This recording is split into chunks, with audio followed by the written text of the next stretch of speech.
Hearts and hands. At Denver, there was an influx of passengers into the coaches on the eastbound B&M Express. In one coach, there sat a very pretty young woman dressed in elegant taste and surrounded by all the luxurious comforts of an experienced traveler. Among the newcomers were two young men, one of handsome presence with a bold, frank countenance and manner, the other a ruffled, glum-faced person, heavily built and roughly dressed. The two were handcuffed together. As they passed down the aisle of the coach, the only vacant seat offered was the reversed one facing the attractive young woman. Here, the linked couple seated themselves. The young woman's glance fell upon them with a distant, swift disinterest. Then, with a lovely smile brightening her countenance and a tender pink tinging her rounded cheeks, she held out a little gray-gloved hand. When she spoke, her voice, full, sweet, and deliberate, proclaimed that its owner was accustomed to speak and be heard. "Well, Mr. Easton, if you will make me speak first, I suppose I must. Don't you ever recognize old friends when you meet them in the West?" The younger man roused himself sharply at the sound of her voice, seemed to struggle with a slight embarrassment, which he threw off instantly, and then clasped her fingers with his left hand. "It's Miss Fairchild," he said with a smile. "I'll ask you to excuse the other hand. It's otherwise engaged just at present."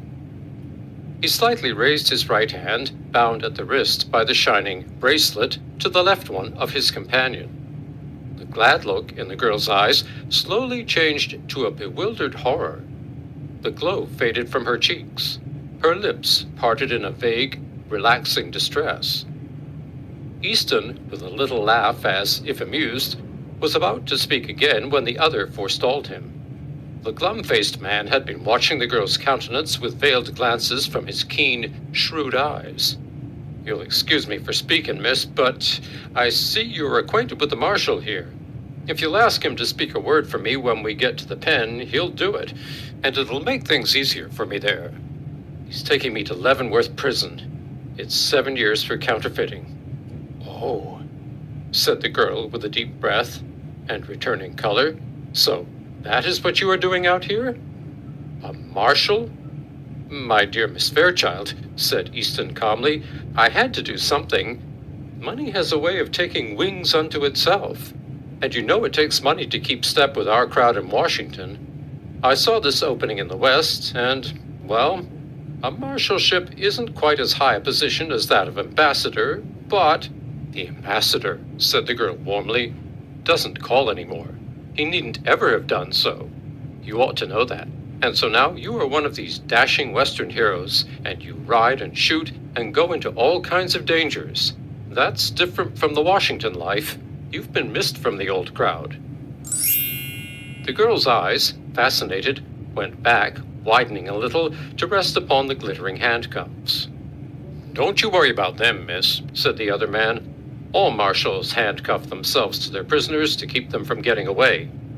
Mr. Easton knows his business."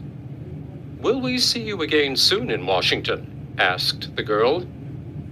"Not soon, I think," said Easton. "My butterfly days are over, I fear."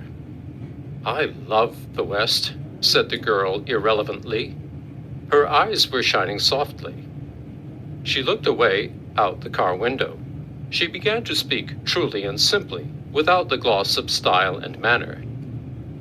"Mama and I spent the summer in Denver. She went home a week ago because Father was slightly ill. I could live and be happy in the West. I think the air here agrees with me.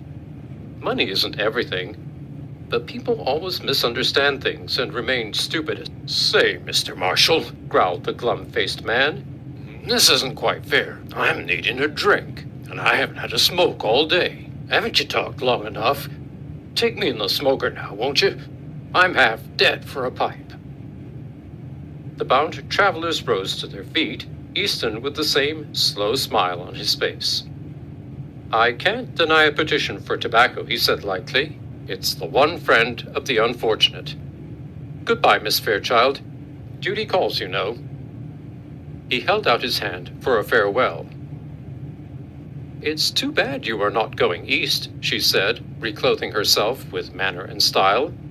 "But you must go on to Leavenworth, I suppose." "Yes," said Easton, "I must go on to Leavenworth." The two men sidled down the aisle into the smoker.